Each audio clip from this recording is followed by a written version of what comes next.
Hey guys, welcome to the channel, Sunny here, and today we got another global lab. It's Friday the 30th. This patch, as always, should be out next maintenance, so that would be Thursday the 5th. Thursday the 5th, we should expect to see this patch out on live servers globally. So yeah, make sure you join at Twitch yourself by Biceptimusprime for this stuff every single week. I'm gonna do this like as our first read through because I don't have much time today. So this is not gonna be the TLDR. This will be the full reaction to the patch. We're going in blind. Let's see what they got us this week. Okay, we got some character stuff. It looks like nothing, just bug fixes probably. Let's see here. A phrase has been added. The issue a description. Yeah. And the location of the current gift skills shown in the skill room have been moved. Okay, so just whatever, right? Heights changes.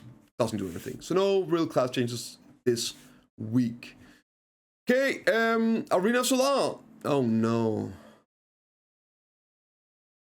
Oh yeah, okay. Thank God. So the Holbrun zone in Arena Solar, the map. It's the one with the Bulgasa, I think it's called, right? The Bulgasa zone. It's getting replaced with the Solar Spear Battlefield, the Soul's Ruin. Honestly, I'll take it. As much as I dislike these buffs and everything, that other map, oh my god, horrible. So I'll definitely personally prefer this one. So yeah, they're replacing it. The Water Spheres and Fire Energies have been Wait, okay! Wait, they just removed the buffs! Yo, that's crazy! Well, there you go. There you go. W. You apparently can get the cake and eat it too. So they were getting the Solar Spear map here, the Soul's Ruins, and they're removing the fire, water energies, and the Water Sphere wandering around the central area have been removed. The spheres running around. I mean, I guess that's the explosions, right? I think this is the map explosions they are removing as well. So it's literally just a map. Cool. The health recovery effects when destroying the blue buffs have been changed to only apply to the target that destroys them. I personally think this is good. I think this is good. The only issue is there's so much damage right now. The meta is completely ridiculous, so less healing just means even more explosions. But yeah, this here... It's a bit much if you're fighting, right? You're fighting a group and someone on the other team just pops a heal and now everyone from the other team is full HP and you just almost insta-lost it. So, okay, I personally think this is good. I never really liked the huge full party heal stuff.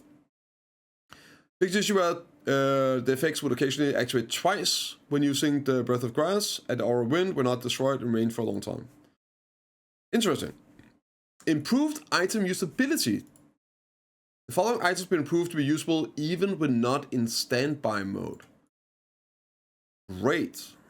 So all these things here, the different events, perfumes, candy, you don't have to stand still to eat them anymore. Okay.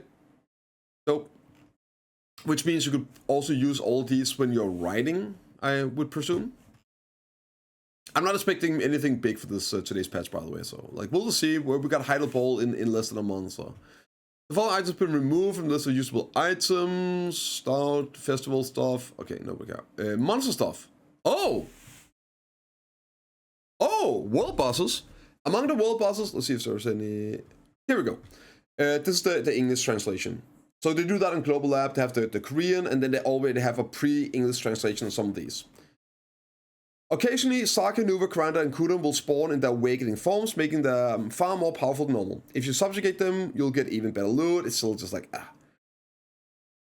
It's always a thrill when awakening boss spawns. You can't help but dream of that rare drop, except there's no real rare drop anymore, right? It's old shit. Nobody cares, really. In today's update, we made changes to make those moments feel even more exciting. Awakening bosses won't spawn as often, but when they do, the reward will be much greater. Finally, making the appearance something to really look forward to. We know some of you might be disappointed that these awakened bosses will be rarer. To balance this out, we also buff the loot tables. It's so needed, dude. Nobody really bothers with this anymore, or sort of events. So they're buffing the drops from the world bosses. So you can resume rewards to those that were previously available from the awakened bosses.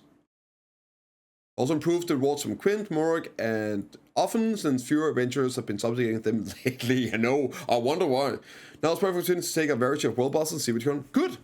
Cool, like I like this approach that P has been taking, where they are buffing the avenues of income outside of running in circles. Now, I like running in circles.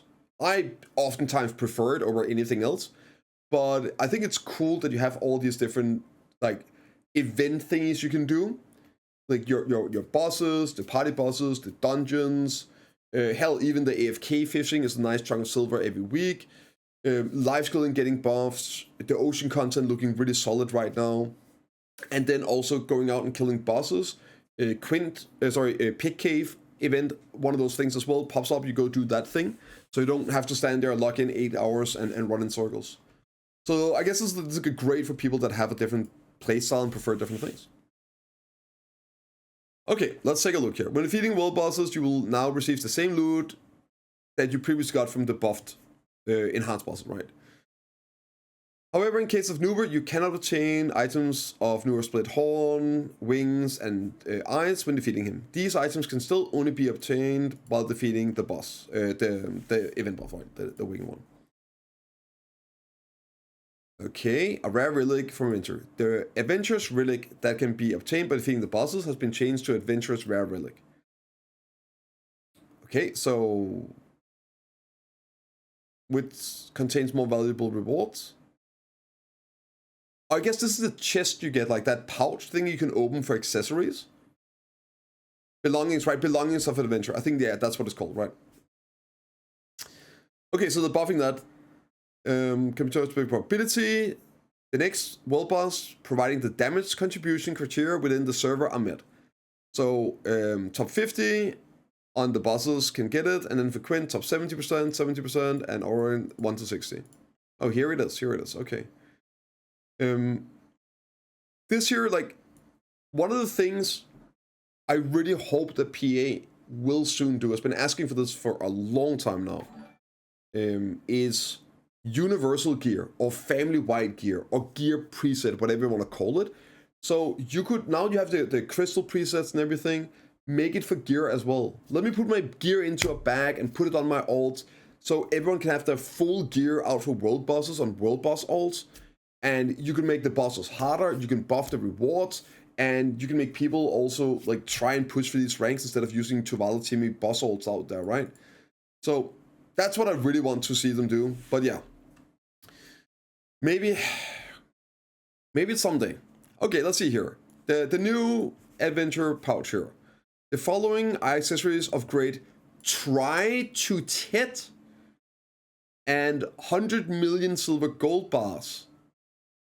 So these are going to be dropping try to tit, as in no price, no base, no dues? All 100 mil. Okay, yeah. okay, all 100 mil. You know what? I will take the 100 mil over a do Nax earring, right? Okay, that's good. I like this. Try tit accessories. That's at least some value, or you get 100 mil. I'll take 100 mil too, right? Reinforced world boss loot adjustment. The probability and quantity of loot you can obtain when defeating the nightmare bosses have been adjusted. So 1 to 20th, 1 to 3 times, 1 to 4 times correct assisting, 1 times 6. It goes up to 100 stack. You obtain 1 with probability, 5 to 10, auras, gold bars. Let's see here. 100 mil guaranteed. Plus 1 to 4. So that could be up to 500 million silver. Plus 50 to 100 million here. So up to 600 million silver if you're a high rank. 400 mil, right? 500 mil. Okay. Okay, that's pretty good, right? 500 million silver to go kill a world boss. Pass all the other stuff. Oh, that's solid. That's solid. For people that like to do that, that's solid. Yeah. I'm not just gonna get me out there unless I need something. But like once in a while, if just sitting there chilling, a world boss pops and doing nothing, might as well just go out and kill. It is a decent value now. Adjustment to probability of appearing for the reinforced boss has been reduced by 80% and maneuver by 70%. Full look obtained. Yeah, link in the description. You guys want to check it out, right? Link in the description. Right. Some of the loot when defeating nightmare bosses have been removed. 30 stacks, 50 stacks. The old belongings, Liverto bundle, and the small gold bars. Good. Less clutter. Okay, often Quint and Morg has changed.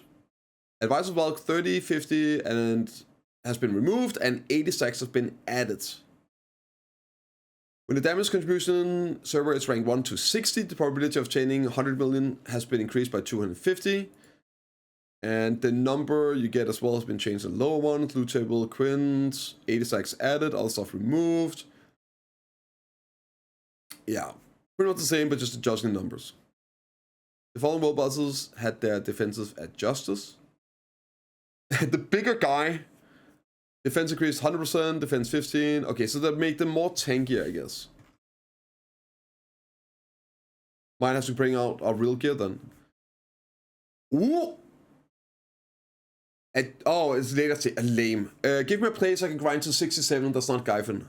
Adjustment of appearance gain from grinding spots in the early growth stages. Trader's Graveyard, it's the one in Medaya, has become the go-to zone for adventurers looking to level up quick after completing Succession and Awakening Quest. Yes.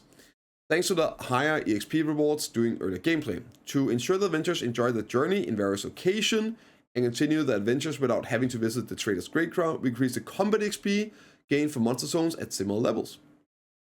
W.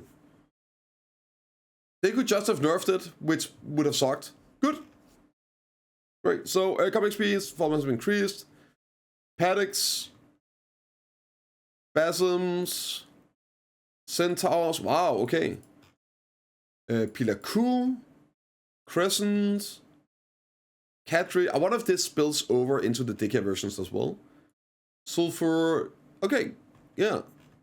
Damn. Okay, so they're buffing all of the early game places as well for your treasure items. I can personally recommend, if you're doing season stuff, you level up, consider going out and grinding for your map. And now the XP is also really good here. W. Okay, Crest of Knowledge. Some dialogue improvements, increased to battle limit, has been increased to 50 minutes. Okay. Some NPC and cutscenes, yabba yabba yabba. Node wall stuff. The controls of the Ogre and Troll. Basically, if you go out and grind Trolls or Ogres, you can get a drop. I think I have one. Let me see if I can show you guys one. They're called like Dark Contract, right? There we go. I have two Troll Dark Crystals.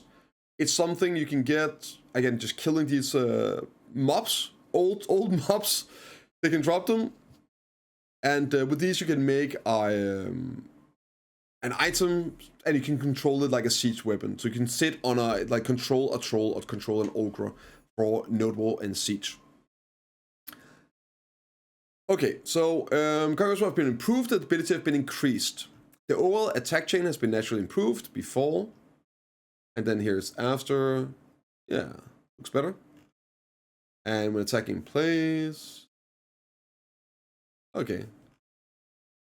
Q dash while running improves to dash more natural. Okay, so just buff how it feels, but are they worth it? They die pretty quick. At least the troll is a bit of a troll. Okay, the standing skill and roaring attack when charging have been removed and changed to a jumping attack. Okay, what's this here? Okay, what's this here? How does it look now? Let me see. Jump. Okay, that's cool. And for the troll, oh, let's go. Defense increased 100% compared to before. They die way too fast now. Okay, that's good. Troll was always weak. Ogre was actually useful at one point. The overall attack chain has been naturally improved. Attack while movement. Cool. Movement speed has been greatly increased. Yeah, holy moly, dude. Q dash while running.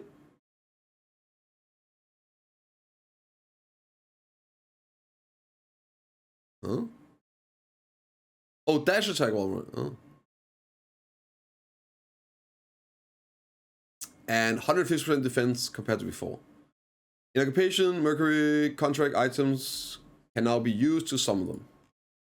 It's like a little fun thing. Sorting filter button has been added to the integrated good UI. Sort button sorts the seals from highest to lowest number based on number of seals. Filter, you can view only the seals you currently own. The sort and filter buttons used together. This is like such a great system. I'm so happy to add this. Okay. Add descriptions that appear when you hover over your mouse on related content below. A description of the sea breeze and Ukilis delivery from the ship. Add a description to Ogier's breath of the Dine. That's the water running stuff, right? Okay, that's fine. A description of moving and locking the chat window. Again, one of the best quality of life stats. Pearl Shop, F3, gift shop, blah, blah, blah. Description has been added. The text of the settings button in the header alarm settings. UI has been changed to safe. Whatever. Try to high grade quests, color font, fix and changes. Yeah. I normally this here is just like error messages and appearances changes and spelling errors and stuff like that. Doesn't look like there's anything in here. Yeah. Titles. Alright, so that's it. Super empty, super lackluster patch. But to be fair, this is the stuff I was expecting last week and probably expecting every week until Heidel Ball. Obviously they're gonna be saving the big stuff for that. And I said also last week, the PvP changes. We just had AoS start, right? They didn't want to do PvP changes during the last season of AoS. We then didn't get it afterwards. But at this point here, the season ends the maintenance after Heidel Ball. And they do like announcing this stuff on the balls as well. So don't expect class changes until Heidel Ball. I'm hoping they're gonna announce the PvP changes, then roll them out afterwards. But yeah, that's it. Let me know what you guys think in the comments down below, and I'll see you all in the next one.